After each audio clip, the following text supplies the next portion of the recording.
assez impressionnant de voir autant de personnes qui étaient là et qui étaient heureux que j'ai gagné en fait. 200 personnes, toéré, couronne de fleurs et danse pour célébrer le retour de Kaolivast. Le champion olympique est rentré hier soir au Fénois après une brève parenthèse parisienne à l'occasion de la cérémonie de clôture des JO. Nous reviendrons sur cet événement et sur l'impact des Jeux olympiques avec notre invité, le maire délégué de Veirao, Jonathan Tariha. Je vous emmène ensuite à Hawaï pour les championnats du monde de Va'a. 43 courses organisées aujourd'hui et Tahiti brille déjà sur le plan d'eau hawaïen. Nos rameurs ont décroché 2 médailles d'or. Nous reviendrons sur leur performance. L'Église de Jésus-Christ des Saints des Derniers Jours organise un festival de la musique. Expositions, concerts et défilés seront au programme demain au Parc Veirei. Objectif, mettre les jeunes sur le devant de la scène.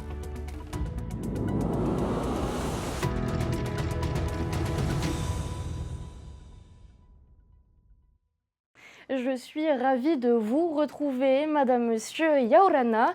Il a fait vibrer toute la Polynésie en décrochant une médaille d'or en surf. De retour au Fénois hier soir, Kaolivast a reçu un accueil à la hauteur de son exploit. Le champion olympique n'a pas manqué de livrer quelques pas de danse, comme l'ont constaté Laure Philibert et Rarhauma.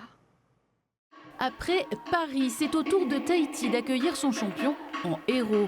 Dès sa descente d'avion, ce sont pas moins de 2 orchestres et groupes de danse et près de 200 admirateurs qui célèbrent Kaolivast, encore émerveillés par son séjour parisien. Le fait de surfer dans la Seine, jamais je pensais faire ça.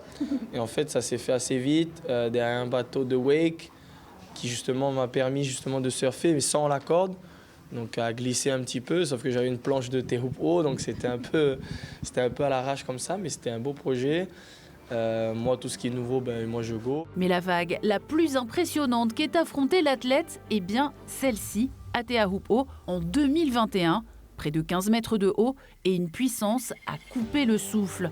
Homme de défi, Kaolivast ne compte pas s'arrêter en si bon chemin. Le fait d'être entouré d'autres personnes qui ont quand même marqué l'histoire, là, comme Léon qui a gagné 4 médailles d'or, ça fait chaud au cœur. Enfin, ça fait chaud au cœur déjà de rencontrer des personnes comme ça, d'avoir le privilège de rencontrer des gens comme ça, d'avoir pu serrer la main et tout. Donc pourquoi pas faire aussi la même chose dans quelques années. À ses côtés, toute sa famille venue lui exprimer sa joie, à commencer par Naiki, le frère du sportif. C'est une fierté quand même d'avoir son frère qui a gagné les Jeux Olympiques et du coup on est tous là pour l'accueillir. Une médaille porteuse d'espoir et de rêve pour les autres graines de champions du Fénois. Je travaille dur pour atteindre les JO 2028 et je suis très contente pour lui et je suis très contente que la médaille soit à la maison. Il a surfé sur la Seine, c'est incroyable.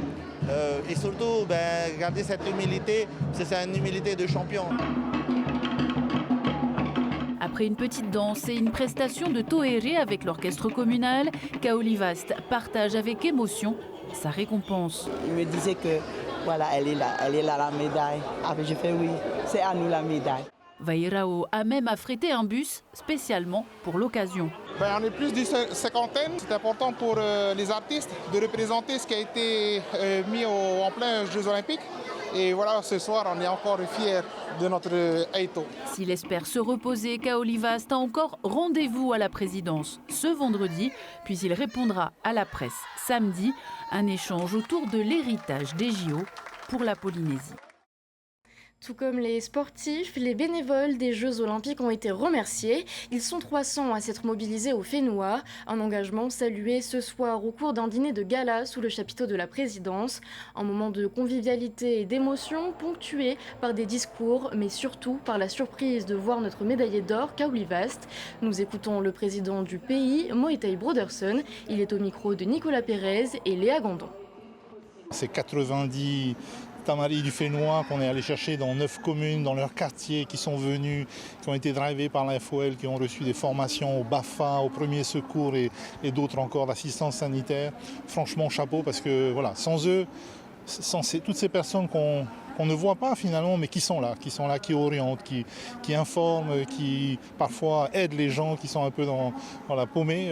Ces Jeux n'auraient pas été ce qu'ils ont été, à savoir magnifiques. C'est un vivier qui est déjà mis à contribution pour la prochaine période de vacances, puisque la FOL en a repéré quelques-uns qu'elle va utiliser dans les centres de vacances, puisqu'ils ont maintenant les qualifications qu'il faut. Et oui, on commence déjà à faire du repérage pour nos Jeux du Pacifique en 2027. Il en faudra, je pense, plus que 90, mais je suis sûr qu'on va les trouver. Et à cette cérémonie de remerciement, le maire délégué de Vairao était présent. Il est désormais sur notre plateau. Tavana Jonathan Dariha Yaurana. Yorana Ima, merci pour l'invitation. Alors on l'a vu, depuis son retour, Kaolivast enchaîne les accueils et les cérémonies de remerciement. Demain, une cérémonie devait avoir lieu à la Presqu'île. Elle a finalement été annulée. Pourquoi ? Pas annulé, c'est dans le sens où le programme de notre Eito est très difficile puisqu'il a vécu vraiment des jours assez intenses sur Paris. Donc il a aussi besoin de se reposer, être en famille. Et on le respecte. Donc hier soir, nous avons fait justement ce geste de pouvoir l'accueillir comme il se doit en tant que Eito et médaille d'or des Jeux Olympiques. Donc, en tout cas, c'est pas mis de côté. Donc, on se penchera pour organiser comme il se doit avec la population. Alors on revient sur les épreuves de surf des JO. Le monde avait les yeux rivés sur Te Ahupu'o du 27 juillet au 5 août. Des promesses de retombées économiques ont été faites, notamment pour les habitants, pour les commerces de la Presqu'île. En avez-vous vu la couleur ? Alors, vu la couleur, on peut sentir par notre population, puisque c'est eux qui sont touchés directement à l'impact économique des Jeux Olympiques, donc au niveau des prestataires, de ceux qui ont logé tous les visiteurs, et au niveau des athlètes également, avec le bateau Aranui.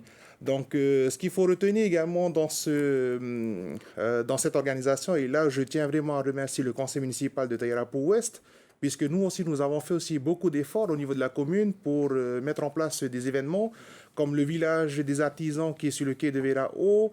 Il y a également les baraques foraines, il y a le Heiva sur Tuahutu, donc plusieurs choses aussi ont été mises en place. Et tu ressens quand même, il y a de l'économie aussi qui est tombée vers nos artisans qui sont aussi satisfaits. Et je suppose que vous avez bon espoir à ce qu'il y ait un héritage de ces Jeux Olympiques. Oui, donc en termes de structure, et là où en tant que Tavana de la commune de Vairao, ce sont les structures qui ont été inaugurées en même temps que les Jeux Olympiques, donc le terrain beach volley avec le terrain de basket, qui va nous permettre déjà aussi de mettre en place des événements, d'autres événements, c'est dans sa continuité en tout cas avec le village des artisans. Outre les retombées olympiques, selon le comité d'organisation des JO, le pari de l'épreuve de surf est gagné à 100%. En tant que maire de Vairao, une commune voisine de Te Ahupu'o, quel bilan faites-vous de l'événement ? Quels sont les retours que vous avez pu avoir des riverains, de la population ? Alors, au niveau de l'économie directement, là, je n'ai pas, on va dire, la visibilité des chiffres. Donc, mais par contre, ce qu'il faut retenir, c'est que là où on devrait peut-être améliorer, c'est la participation populaire dans un tel événement que nous n'avions pas ressenti ça au niveau de notre population. Il y a une majeure partie quand même qui n'était pas aussi satisfait de ça parce qu'on n'a pas pu bénéficier pour tout le monde. Bon, après, c'est un tel événement. Donc, il y avait une certaine inaccessibilité au site de compétition et à la zone des JO. C'est ce point-là qui pose un peu de problème. C'est une première pour la Polynésie française d'organiser un tel événement donc mondial. Donc c'est tout à fait normal qu'au niveau de la sécurité, il est important quand même de respecter. Et c'est ce qui a été mis en place. Et je pense qu'après, par la suite, on a quand même pu alléger. Et en termes d'économie, on peut dire que oui, une bonne partie de la population on en a bénéficié. Maintenant que les JO sont terminés, avez-vous prévu de capitaliser sur l'élan que cet événement a impulsé ? Oui, donc pour la commune, c'est aussi important l'après-JO parce que ça nous a permis d'avoir ce tremplin et également mettre en place et occuper notre population.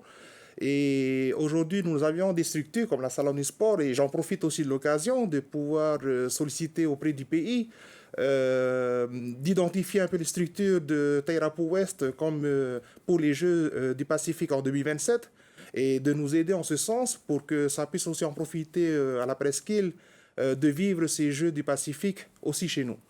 Eh bien, merci beaucoup Tavana d'avoir accepté notre invitation ce soir. Et on prend la direction de Hawaï où s'est tenue la première journée des championnats du monde de VA à vitesse. Nos Haïtos ont décroché les 2 premières médailles d'or pour la délégation tahitienne. Résumé des courses avec Désiré Taivao. Ils sont nous doubles champions du monde de Paravaa. Ils lancent la machine polynésienne à Hilo. L'équipage mixte en V6 de Paravaa signe 2 succès sur le plan d'eau hawaïen. Sur le 500 mètres d'abord, Lisiane Teiri, Heilani Tama, Christian Tipon, Algoe Marua et Gervais Omeron et Patrick Viriamou mènent la course de bout en bout. Les rameurs polynésiens bouclent les 500 mètres de course en 2 minutes et 8 secondes, devançant à l'arrivée la Nouvelle-Zélande et Hawaï. On se disait, c'est nous qui allons ouvrir le bal des médailles. Et puis, de toute façon, notre objectif, c'était la médaille d'or. Donc, il n'y avait pas photo, quoi. Donc, on est venu pour les médailles d'or. Donc, on a fait notre job. Et maintenant, c'est la première. Donc, après, il faut continuer. Être en haut, c'est bien, mais rester en haut, c'est plus difficile. Quelques heures après cette première victoire, l'équipage polynésien remet ça sur le 1000 mètres. Comme sur la distance inférieure, les Tahitiens sont à la lutte avec les Kiwis pour la médaille d'or. Malgré un dernier virage mal négocié, Patrick Viriamou et ses coéquipiers font la différence dans la dernière ligne droite pour s'imposer en 5 minutes et 56 secondes. Le contrat est rempli pour le Paravaa qui offre ses 2 premiers titres à la délégation tahitienne à ces mondiaux. Demain, d'autres médailles devraient s'ajouter au compteur polynésien. 19 finales sont au programme de la 2e journée de compétition. A noter que vous pouvez suivre ces 20e championnats du monde de VA en direct télé et web sur TNTV. Rendez-vous demain à partir de 10h. Retour au Fénois où le nouveau procureur général de la Cour d'appel de Papeete vient de prendre ses fonctions. Frédéric Bennett-Chambellan remplace Thomas Pison. Pour l'ancien procureur général de la Cour d'appel de Rennes, la politique pénale s'adapte au territoire. Il garde en ligne de mire les 5 priorités de son prédécesseur, à savoir la lutte contre les violences intrafamiliales, le trafic de stupéfiants, la délinquance routière, les atteintes à la probité et à l'environnement. Le nouveau procureur général a pris soin de bien se préparer avant de prendre ses nouvelles fonctions, comme il nous l'explique au micro de Sam Tainaore. J'ai estimé nécessaire à Paris d'aller consulter toutes les administrations centrales qui étaient les plus concernées pour avoir la vision de Paris avant d'avoir évidemment la vision du territoire. Donc oui, c'est la première fois de ma carrière où j'ai fait énormément de démarches à Paris. Direction générale de l'Outre-mer, gendarmerie d'Outre-mer, police nationale Outre-mer, pénitentiaire Outre-mer, bien évidemment le ministère de la Justice aussi. Donc j'ai, entre juin et juillet, fin mai même, j'ai commencé, j'ai vu, alors que j'étais en poste à Rennes, j'ai vu beaucoup de responsables d'administration centrale pour en effet avoir un peu la vision des priorités de ce qu'il fallait faire. Après, bien sûr que ça ne répond pas et ça ne donne pas la lisibilité de tout. Simplement, ça donne l'angle de Paris et de ce qui est attendu de moi, vu de Paris. On termine cette édition en musique. Demain aura lieu le festival organisé par l'Église de Jésus-Christ des Saints des Derniers Jours. 150 jeunes artistes se sont mobilisés pour l'occasion. Nous avons assisté aux derniers préparatifs. Voyez ce reportage de Valentine Vassel et Radha Umaha. Une journée pour célébrer l'unité et l'amour du Christ. C'est ce qu'a voulu mettre en place l'Église mormone. Au programme de l'après-midi, une exposition, un concert et un défilé. Pour la partie exposition, on attend 60 artistes. L'idée, c'est qu'ils mettent en place des œuvres d'art qu'ils auront confectionnées eux-mêmes. J'ai voulu projeter sur le suicide. C'était ça mon sujet. J'ai voulu exposer ça parce que c'était pour montrer aux jeunes qu'on est là et qu'on peut les aider. Œuvres d'art, musique, danse et chants, il y en a pour tous les goûts et toutes les langues, puisque les chants religieux ont été traduits en tahitien spécialement pour l'occasion. La particularité de ce festival, c'est que l'Église met en place tous les ans un album dédié à la jeunesse. Et pour la première fois, on a réussi à traduire les chants en version maori. Donc nos jeunes auront vraiment l'opportunité de chanter dans leur langue. C'est aussi l'objectif recherché. Au total, près de 150 jeunes artistes participent à l'événement. Aujourd'hui, les jeunes peuvent se montrer et j'invite tous les autres jeunes aussi, que ce soit à travers la danse ou le chant, ou peu importe ce que vous avez comme talent, venez montrer et partager à tout le monde. Parce que ce soir-là, on va mettre le feu, je vous dis. Et on va farmer cette scène et voilà, c'est Yeroma.